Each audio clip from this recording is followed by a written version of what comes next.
एक दिन एक राजा का एक सरोवर था जिसमें मछलियां पाली गई थी और वो मछलियों की सेवा करने आता था। और उसने मछलियों की रक्षा के लिए एक नियम लगा रखा था, अगर कोई मछली को मारेगा तो उसे प्राण दंड दिया जाएगा। राजा आज्ञा।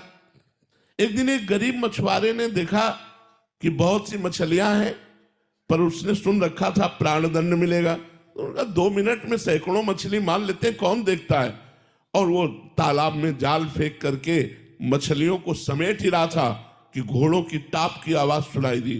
धूल देखी तो लगा कि राजा की सवारी आई। उसने कहा अब तो पक्का मारे गए। तो जाल को मिट्टी में दबा दिया, कपड़े उतार दिए और मिट्टी से ऐसे संत वेश बना लिया। संत वेश बनाकर आंख मूंद कर बैठ गया। उसने सोचा प्राण बचाने का एक उपाय यही है।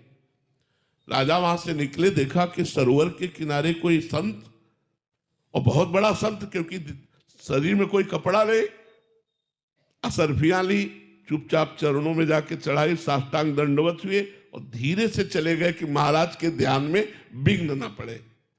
जब वो चले गए, उसने आंख खोला, देखा असरफियां जहां मुझे प्राण दंड देना चाहिए वहां मुझे नमस्कार करके चला गया।